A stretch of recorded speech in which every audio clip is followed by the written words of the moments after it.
Do a reconnect.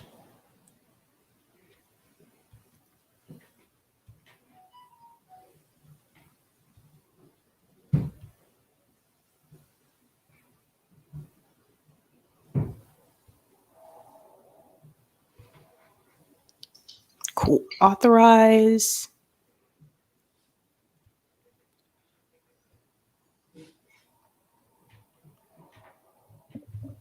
And now just retweet.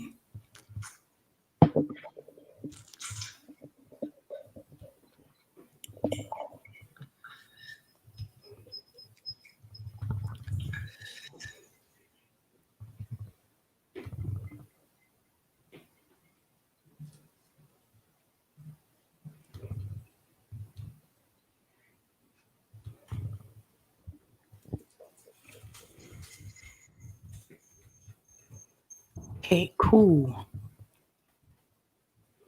And we are also live on Rockfin. All right, great. Go to the comments. Okay, cool. Hey guys, welcome to Sabby Sabs podcast. I'm your host, Sabrina Salvati. I have an awesome special guest today. His name is Lee Camp. He's a comedian and he's the host of Redacted Tonight. Thanks so much for coming, Lee. Yeah, thanks a lot for having me. Cool. So I want to get into the Tulsa Massacre because I saw you did a video recently with Graham Elwood about this. But first, I want to ask you, why did you decide to start Redacted Tonight? What prompted you to start that show? Well, so I started as a stand-up comedian. When I was a kid, I wanted to write comedy, then I wanted to perform it, but it wasn't intended to really be political. I became kind of, woken up to everything that was going on in our country, in the world. I think the Iraq invasion helped push that along because it made no sense to me that we were going over there and killing people in Iraq for no reason.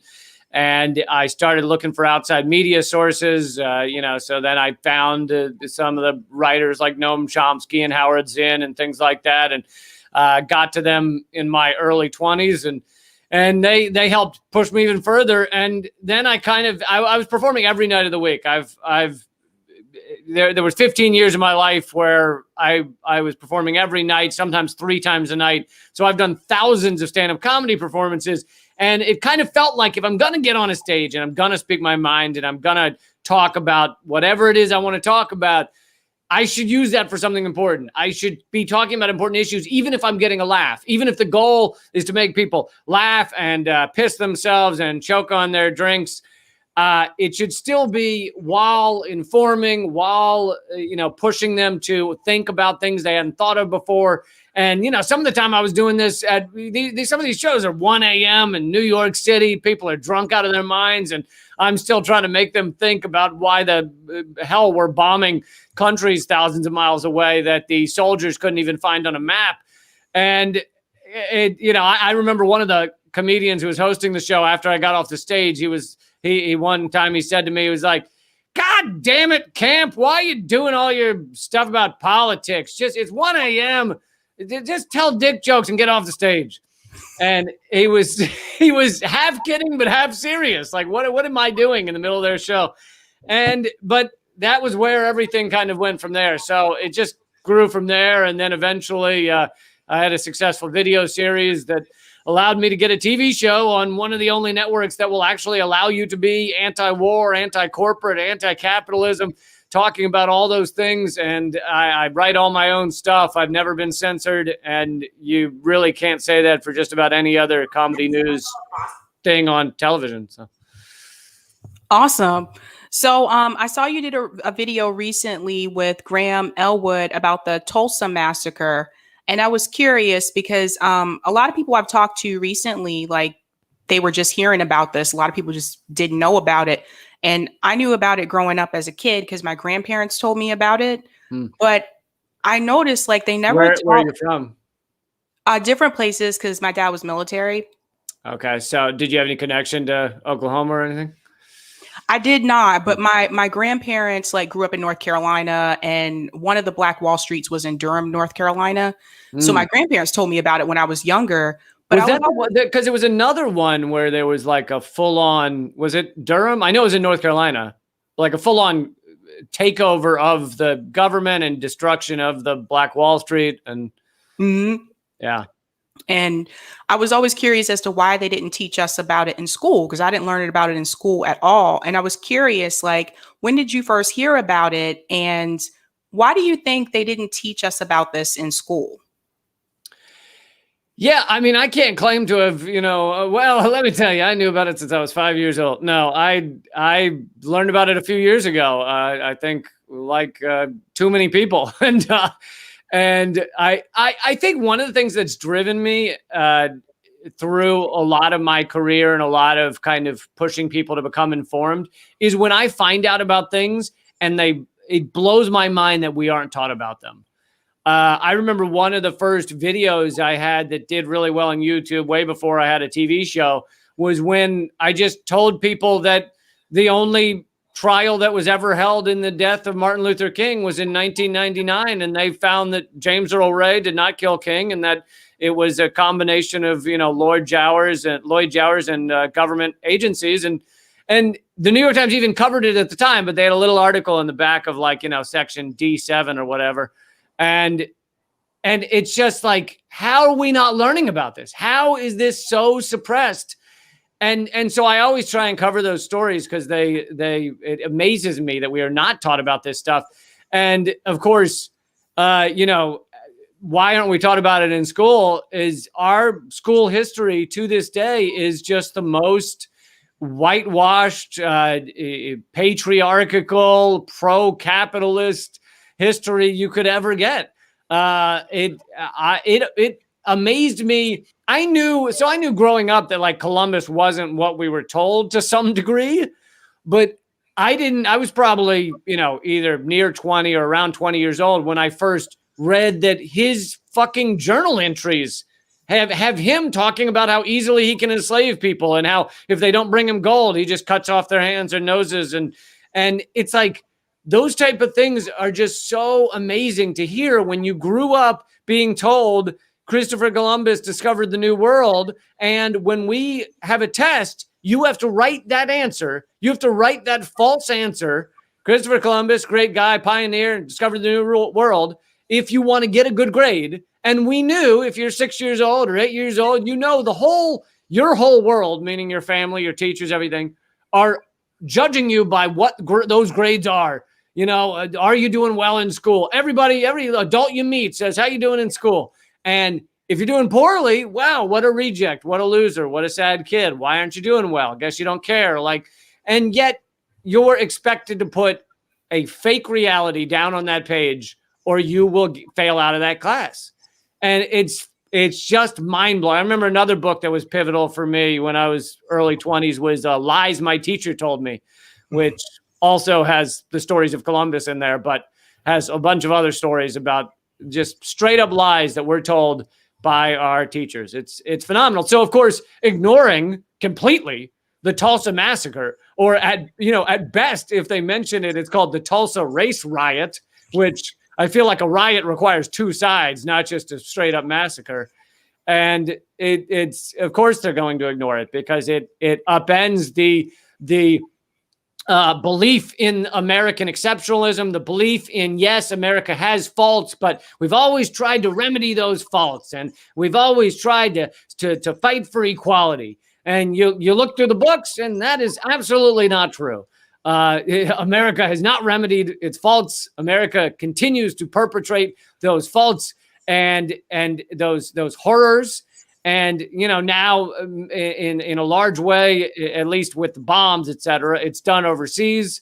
And, one of the biggest war criminals just died, Donald Rumsfeld. And yet you look at some of these articles. I just went through the New York Times article about him. And for the most part, celebratory. What an impressive guy. Was defense secretary twice. Oh, my goodness. Like we're supposed to celebrate war criminals.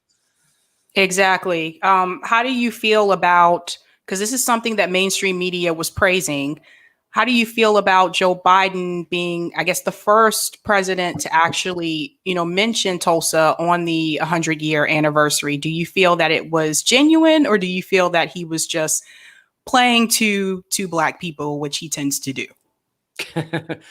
Yeah, I mean, it's him, and it's this system that knows when the system is being threatened by a new level of awakening, by a new facts or information that have come out, it will do things to protect itself, to defend itself. And I'm not saying there shouldn't be a Juneteenth holiday. I'm not saying that it's not better to have the president acknowledge the Tulsa massacre than not 100 years later. But those type of things are only done as a window dressing, as a curtain to cover the true horrors that are behind them. And if he wanted to for that to actually mean anything, then he would have said, I'm acknowledging the Tulsa massacre, and also I am throwing out my 94 crime bill that he helped write, that he pushed for, that honestly Clinton probably wouldn't have been signing it if it hadn't been for Joe Biden. And that it has over doubled the prison population in this country. It's one of the most racist things in terms of imprisonment that this country has done. And if he wants to actually mean anything, it needs to be those kind of large actions, rather than just, I'm acknowledging something 100 years ago that shouldn't have happened. To me, that it almost is more harmful than good, because it makes some people who are not informed, some people who are kind of your average liberals, etc., view it as, oh, thank goodness we have a non-racist president in the White House. Right. I totally get that. For a lot of people that may not be aware, like during that time, there were multiple Black Wall Streets in the country. And here are some of them. There was the Haiti community in Durham, North Carolina. There was Jackson Ward in Richmond, Virginia, 4th Avenue District in Birmingham, Alabama. And there was also Boley, Oklahoma. And for those who don't know, Black wealth was actually really good at that point. That was the one time in this country where Black people actually were able to continue to turn the Black dollar, like in the community, but all of those communities were burned down. So the question that comes up even today is, we see and we've seen that since the 2008 housing crisis, Black wealth has significantly declined in this country. How do we get back there, and could we actually get back there? And I want to get your thoughts on that. Do you think that something like that is possible again, and why or why not? Yeah, so I think to figure out why it is so difficult to get back there is to ask why the burning down of those areas happened. And yes, there's racism, but if you look a little deeper at it, capitalism, as economist Richard Wolff says, capitalism has a democracy problem.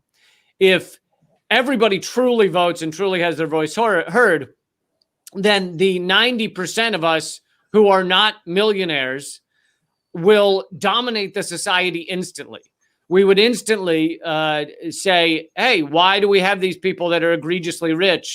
And the wealth would be evened out, and we would go, hey, we live in a country that's actually post-scarcity. If we actually dealt with our systems correctly, everybody could have a house, everybody could have clothing, everybody could have regular food, wouldn't need to work that hard, be easy to do.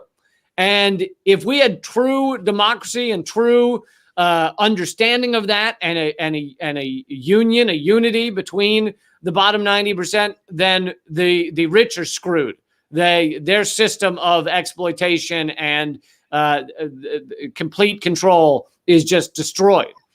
And so they can't have that. And they need to tell the poor people in this country, because it would be a class war. They need to tell the poor people who to take their anger out on. Don't take it out on us, the rich.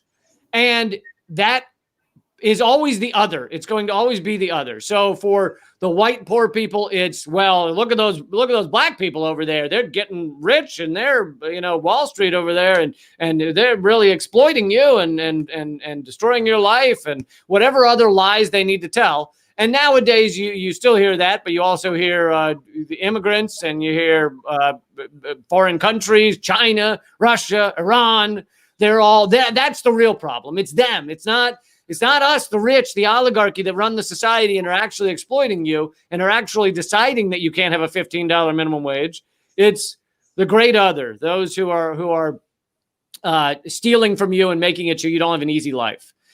And they did the same things back then. And so you have a poor and maybe to some degree middle class that took their anger out on the Black Wall Street, because that's why I'm poor, is because they're not.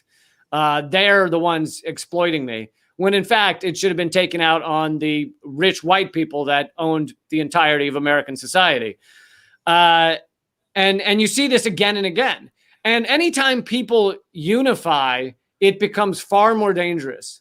So you look at, the Black Panthers, and you look at other organizations that have started to unify people and started to create a class war because they were pointing their anger at the accurate place, which was the rich and the powerful. And every time that happens, you see the system get into high gear to defend itself and to attack those groups and to either arrest them or sue them into oblivion or burn down their whole neighborhoods, like with the MOVE bombing. And you see it again and again.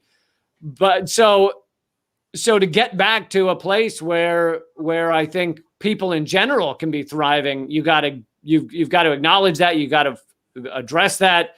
But then, of course, there's also overlaying that there's systemic racism in our country, and it is powerful and it needs to be taught. I think, a lot of this begins with education. People need to realize the level of racism, which I always try and acknowledge, like even when I'm not covering a very race specific issue, I try and acknowledge, at least in the segment, that, this type of issue that's bad for everyone is even worse. Like if it's a housing issue, it's even worse for the Black community or the immigrant community, because we live in such a system that is so systemically racist. And some people still don't understand what that means. I feel like, I guess, especially white people. And, one of the best examples I try and give people who think that systemic racism isn't a thing, there's a couple of racist people. There's some racist people out there, but that's not the system. Is they did a study, and you're 50% less likely to just get the first job interview. So to walk into the door of the office and get the first interview, you're 50% less likely if you just have a Black sounding name, meaning you haven't even written the race on the form. Your resume is identical to the person next to you, and they haven't seen you. They don't know your skin color, but you're 50% less likely if you have a Black sounding name.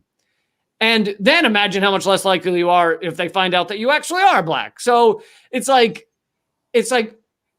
succeeding in a society that is set up like that is like, yes, you can do it. They, exist. Ben Carson and Herman Cain, I guess he died, but those people exist to become multimillionaires, and they're Black. But it's like succeeding in mud. It's like walking. Yes, everybody's running uphill, and you're waist deep in mud running uphill. So, it can happen. It's just, if we don't address these issues and we act like they aren't there, then of course you're never going to see a large, successful Black culture, I guess. Agreed. So I don't know if you're familiar with Steve Cox, but he's running as an independent in California. So he mentioned something about a study, I believe it was out of Princeton, about capitalism and political power. And he said that poor people actually don't have any political power, even though there are so many more of them than wealthy people. How do you feel about that? What's your take on that? Yeah, it's very true. And it's for multiple reasons. I mean, yes, there's an education lack there. So people say, well, poor people just don't understand that they need to, do A, B, and C to have political power. They should run for office. They should vote more. So many of them don't even vote. So yeah, there might be some education gap, but far beyond that, it's that they're not represented, and I'm talking truly poor here. I'm talking bottom 20% or something. They're not represented anywhere. They're not represented in our media, because obviously if you get a media job, you are not going to be poor, even if you were poor walking in. If you get a political position, you're not going to be poor instantaneously. And most of our politicians are not even going to be poor when they're elected because of our ridiculous, money-owned political system. In most countries, it is not like this. In most countries, candidates do not spend millions upon millions of dollars to win a congressional seat. In most countries, you don't run for office for 2 straight years. And so we have a country that is worse than almost all other countries in that the rich really do own the system. They're the only ones with enough money to run for office. And in order for someone who's not rich to get the money to run for office, who do they have to go to? They have to go to the rich. And what do they have to do to get the rich to donate to them? They have to say the things the rich want to hear. So even the people who aren't rich going in are still are going to have to favor the rich because that's the ones writing their checks. And you might find a rich person who does some positive things. Let's say a rich person who wants police reform to some degree. Or a rich person who thinks that our prison state, being the largest prison state in the world, is horrible, or a rich person who doesn't want us to be at war anymore. But you're not going to find a rich person who's really going after capitalism, or almost never. So, there's multiple reasons the poor are not represented almost at all in our system. And the media is a big factor in that. The media, if you just look at what stories the media cover, the media are going to largely, yes, they'll do a little thing here and there about how, housing is tough right now, but they're not going out to eviction strikes and, rent strikes and going out to people boarding up their homes to stop the bank from stealing it. They're not going out there. They're talking about how, Uber's doing well or how Elon Musk is up to this week. They're talking about rich issues, the issues the rich care about. Restaurants aren't doing as well as they used to during the pandemic. That's a rich issue. And it's just like all of that stuff is 90% of what the media covers because the media is rich. And even if they're not, even for the lower reporters that are not multimillionaires, they're still doing fine. So you just are not going to have many people at all addressing truly the true issues of the poor. Agreed. I'm glad that you mentioned Fred Hampton earlier because, I'm a part of the Fred Hampton Leftist Network. And I remember when I was in school, when they taught us about the Black Panthers, they presented them as this radical, militant group. And it wasn't until I got older and I started doing my own research and watching movies about the Black Panthers and documentaries. And I realized, oh my gosh, they lied to me. I can't believe I believe this stuff, man. But even today, before that movie came out this year, Judas and the Messiah, a lot of people still didn't know who Fred Hampton was, had never heard about him. What's your take on the Black Panthers and, the FBI involvement with all of that and what the Black Panthers did for the community?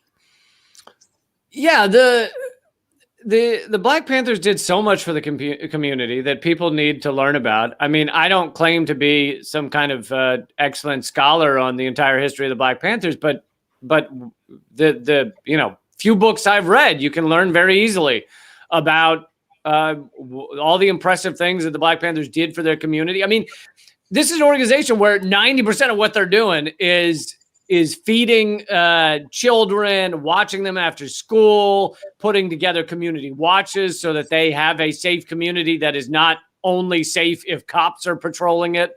All of these things they're putting together and doing a really impressive job. And sure, 10% was fighting the cops because the cops were a fascist occupying force in their neighborhoods. And all that we're told, in our media, in our history classes, if they even talk about the Black Panthers, is that 10%. We're told that little 10%, and we're led to believe that is the entirety of the Black Panthers.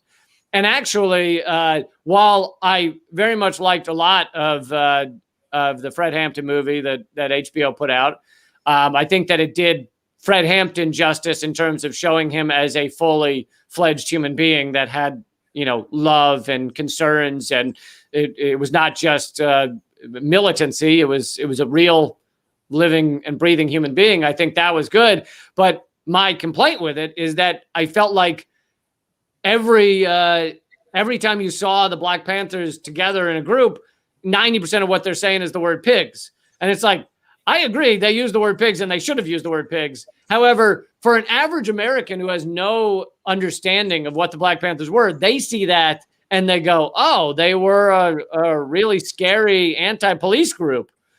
And so they showed very little. There was like one scene where you see a couple of kids learning in the background. So they showed very little of the actual taking care of the community. And I get that also maybe they didn't realize that, you know, they were doing that because that makes a movie exciting to not show tending to a community. You know, hey, here's 5 to 10 minutes of us helping old people across the street. So I get that, but I think for your average American that has no understanding of if you walk in with an understanding of Black Panthers, then you saw that movie as being pretty great. But if you walk in with no understanding of Black Panthers, I think you maybe leave that movie still thinking, okay, the FBI was bad, but the Black Panthers were also a terrorist group going after the cops. So you end up even. Like, agreed. I'm curious. So I know that Joe Biden or the Biden administration recently came out with a report of people that they consider to be, I guess, on that domestic terrorist like list or whatever. Sorry, I think I have a echo. Okay, it's gone. And one of the groups that was on there is people who oppose capitalism. So it to me, it kind of feels like, isn't that going back to McCarthyism? Yeah, 100%. We are in full-fledged McCarthyism mode. I mean, it's amazing to see. Another thing that leaked out that was covered recently was the training manual for the Navy. So, you know, a portion of the military. Maybe it's with all the military, but this was leaked from the Navy. And one of the guides had, questions for you to answer, and one of them was, what type of terrorist group are the following? And it said neo-Nazis, socialists, and I think the third one was anarchists. And then the correct answer was they are political terrorist groups. Socialists. Just anybody who believes in socialism is a political terrorist. And anyone who believes in anarchism is a political terrorist. So they're training that to the military on top of Biden and his new designations. And it is truly horrifying, and people should be furious and up in arms. And I know they won't be, because besides the fact that the mainstream media won't cover it, we're also in the goldfish era when it comes to news. So unless something is new every day, then you'll get outraged for about 30 seconds and then people move on. I mean, hell, look at Snowden's revelations. People have moved on from that, despite the fact that it showed the largest surveillance system against America's own citizens, the largest surveillance system in the world. And it basically hasn't changed at all. And people just like, oh man, that's bad, let's move on. So getting people to focus on something is incredibly difficult in that level. And yeah, I think we are in full-fledged McCarthyism. I, of course, saw it because I despite the fact that I'm an American in America covering American news, just the fact that my TV show airs on RT America, it's, I deal with McCarthyism every day. It's, oh, well, you must be Russian. You must be told what to say by Vladimir Putin. Oh, really? Despite the fact that I've never been censored and I write all my own stuff and I'm saying the exact same things I was saying with my video series before I ever had a TV show, none of that matters. Just straight up McCarthyism. New York Times did a cover of the arts section hit piece on me to express how terrifying I am, because I am some sort of foreign agent, even though I'm an American who was born and raised in America with a military father who basically just sees through the bullshit. And I'm going to keep going after it. And I've luckily found the one channel that allows me to speak my mind and never censors me. And that's why I'm there. So. Awesome. Lee, I have one more question for you. Sure. Given the recent I guess, disappointment with the squad and everything that's happened through Bernie's two presidential campaigns. What is your take on electoral politics today? So, as the co-host of my podcast, Common Censored, Eleanor Goldfield says, I think people should view it like wiping their ass. Yes, you should do it. You should vote. You should talk about who's in office. But after you wipe your ass, you don't walk out the room and high five everyone and go, isn't that incredible? And let's talk about how I wiped my ass for the next 4 years until I do it again.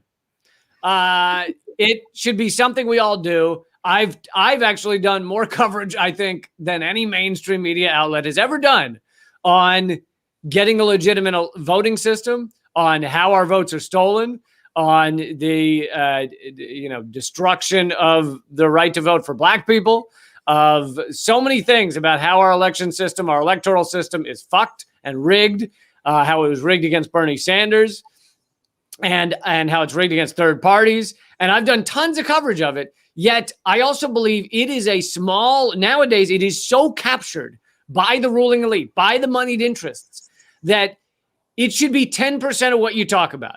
It should be, and this has been a great interview. You know, we have not spent 40 minutes on what Ted Cruz said.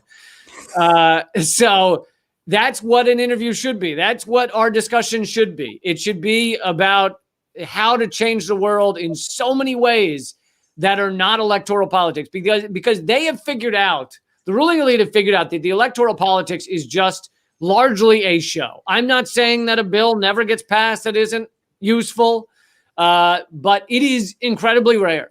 And a large Princeton study found that when the American people want something, if it doesn't align with corporate interests, it has a near zero chance of ever happening in Congress. Near zero, which means basically corporations get what they want, Americans do not, ever. And therefore, if we spend our time just focusing on electoral politics, then we are doing a great injustice to all the other issues that are not getting dealt with. We are doing a great injustice to what we could be doing to build community, to build the organizations that we need in order to create real change. And, you saw it during this pandemic, like mutual aids popping up all over the place, people getting together and providing groceries for their neighbors without any thought of capitalism, any thought of how am I going to get paid for this? It was just, hey, we have all the stuff. We throw out 40% of all food. 40 fucking percent we throw out. You're telling me people can't find groceries. You're telling me there's not enough for everyone in this country. It is laughable. It is nonsense. It is a systems corruption. And the way we're talking about it by focusing on one sentence that AOC said, and I've done probably 2 or 3 videos on AOC out of my hundreds. So it's not like I never mention her, but if these channels that get all of their views off of what AOC said, it's like you're almost as bad as Fox News if that's what you're doing. Even if you're correct in your analysis of how she might have betrayed this interest or that, or done something you disagree with, even if you're correct in your analysis, if that's all you're covering, you're missing the actual issues and the goals and the humanity that needs to change in this system. And you're falling for the fucking veil. You're falling for the puppet show. You're not looking at the puppeteer. You're just yelling that puppet didn't do what I wanted. And you're not looking at the guy who's got his hand up their asses. So those were good analogies, Lee. All right, Lee, anything you want to plug or you have coming up, and where should people, where can people find you? Yeah, the easiest thing to remember is leecamp.com. I put all my stuff there. It's got Redacted Tonight, my TV show, airs every week. It's got my podcast, which are Common Censored, and Government Secrets, which I do with Graham Elwood. Every week we reveal different secrets of the government. Actually, that's where we covered the Tulsa Massacre. And, all that stuff is free. So, yeah, if you want to go to leecamp.com, sign up for the email list. I mean, I'm ridiculously suppressed. So you can follow me on Facebook and YouTube and stuff, but they're not going to tell you when my stuff comes out. So. Gotcha. Everyone, thanks so much for tuning in. Thanks, Lee, so much for coming on. It's very educational. Good time. Thanks so much, and keep doing what you do. You're doing amazing work, and so please keep fighting. Thank you. Bye. Bye.